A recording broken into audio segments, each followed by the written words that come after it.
Empu Gandring menyanggupi permintaan Ken Angrok untuk membuatkan sebilah keris sakti selama 1 tahun.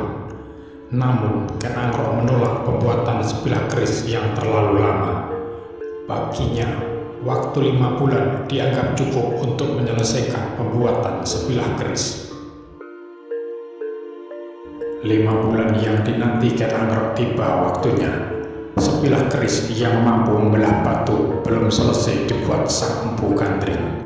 Tak sabar menunggu waktu yang lebih lama, keris yang hanya sanggup menembus baju besi Tunggul Ametung ini ditusukkan ke jantung sang empu.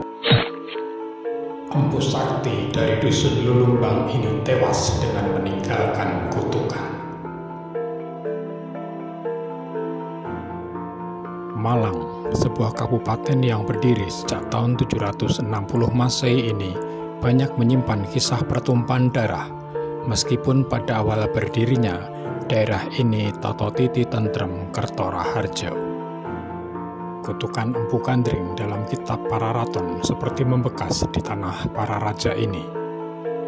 Pertempuran Ganter yang terjadi di daerah Ngantang, sebuah wilayah kecamatan yang berada di sisi barat laut Kabupaten Malang, merupakan pertumpahan darah antara pasukan Raja Kertajaya dari Kediri melawan pasukan Ken Angrok dari Tumapel. Gugurnya Kertajaya sekaligus mengakhiri kekuasaan Kediri yang berpindah dengan berdirinya kerajaan baru di Tumapel, Kerajaan Singosari. Namun, kutukan Empu Gandring seakan membayangi kerajaan yang didirikan oleh Ken Angrok, meskipun ada upaya Ranggawuni mengakhiri kutukan sang empu. Ranggawuni, atau dikenal juga dengan Sri Wisnuwardana, adalah raja ketiga Singasari yang merupakan cucu dari Tunggul Ametung.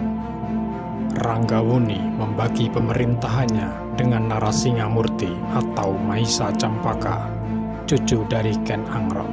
Dari Mahisa Campaka ini nanti lahirlah Sri Kertarajasa Jayawardana atau Raden Wijaya, pendiri kerajaan Majapahit.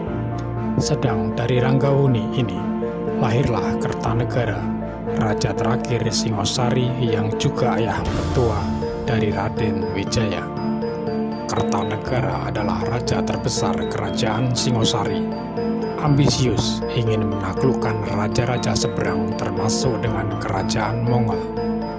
Karena nafsunya inilah Kertanegara lengah. Di saat bala tentaranya menyerbu ke tanah seberang, raja kecil Gelang-Gelang Jayakatwang berhasil menghancurkan kerajaan Singosari. Tamatlah riwayat kerajaan Singosari. 70 tahun berdiri dengan bergelimang pertumpahan darah cukup memberi peringatan akan kutukan Empu Gandring, seperti peringatan yang hendak disampaikan oleh Kertanegara dalam sosok Arca Dwarapala di Singosari ini. Serat Pararaton memang masih menimbulkan beragam kontroversi sejauh mana kita akan memandang sebuah peristiwa yang terjadi pada masa lampau, sebuah rekaan atau sebuah kenyataan. Namun darah yang terlanjur tumpah hingga ke dalam tanah masih menyisakan bekas meski hanya setetes. Salam budaya.